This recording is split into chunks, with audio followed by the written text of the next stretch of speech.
Can you take us to about 10:25 so we can see the change? You're going to watch this place be busy and filled up to emptied at some time between 10:25 and 10:35, which is consistent with what the affidavits say.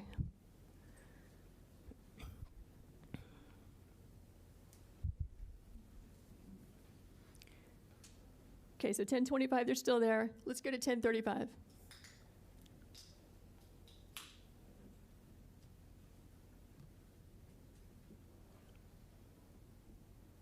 It takes it just a few minutes for the frames to actually catch up with there you go, with the time that you're seeing. So here you see it's all cleared out. We just went from 10:25 to 10:37. The place is a ghost town. This is where the people were vacated and told, go home, come back at 8:30. We will now stop working and stop counting. But notice who stays behind. You have 4 people, consistent with our affidavits, who stayed behind. And so you'll see the lady in purple. You'll see 2 women in yellow in the back, which is where the scanners are there at the top right frame. And then the lady with the blonde braids also, who told everyone to leave. Those are the 4 people who will stay behind.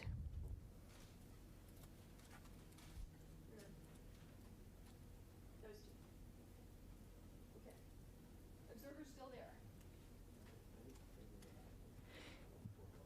So the Republican observers said they were the last people to leave State Farm Arena, along with the Fox News crew, accepting those 4 people.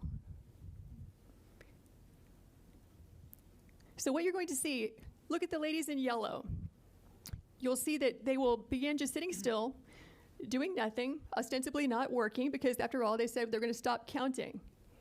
They will wait until the witnesses over there in that roped off area, the press and the observers, leave the room.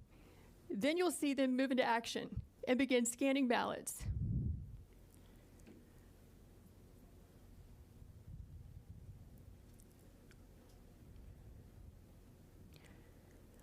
Okay, so I think what we can do now is fast forward to about 11. Do you see them? Yeah. Okay, there they walk. They're walking off. But the ladies in yellow are still there.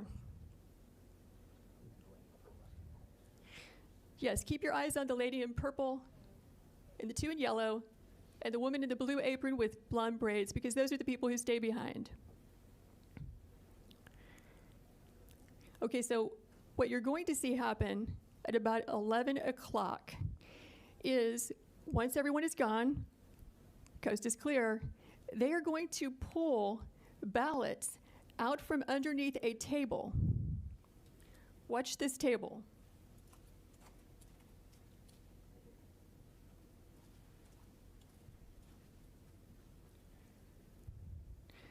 So actually this will take a few minutes, but we did not know when we first watched this, okay, is it normal to store suitcases of ballots under a table, under a tablecloth? Is that how they run the place? Maybe this is what they've been doing all day.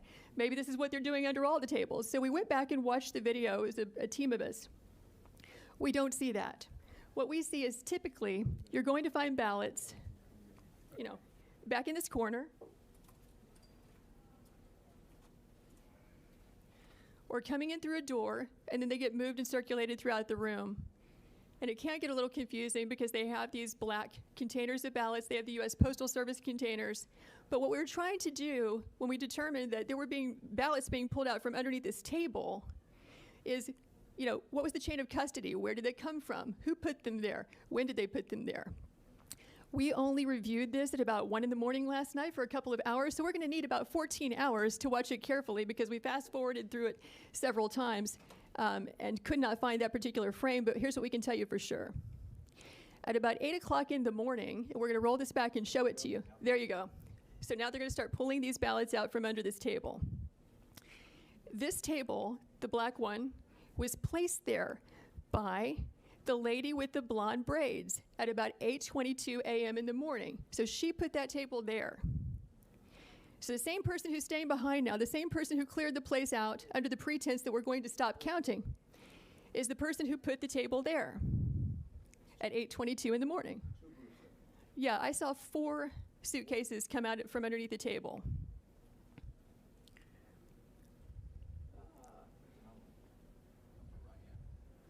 Yeah, upper right hand, you see the gentleman in the red. So he just pulled one out.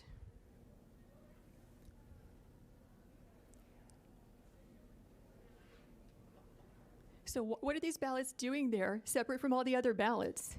And why are they only counting them whenever the place is cleared out with no witnesses? Is the question.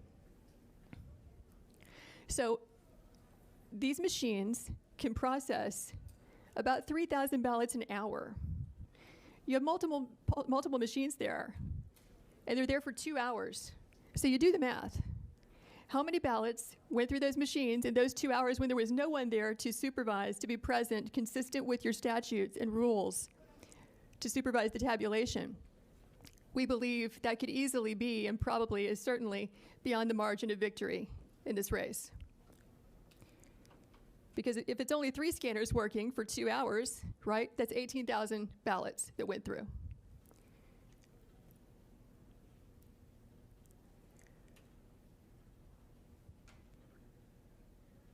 So we're now at 11:09.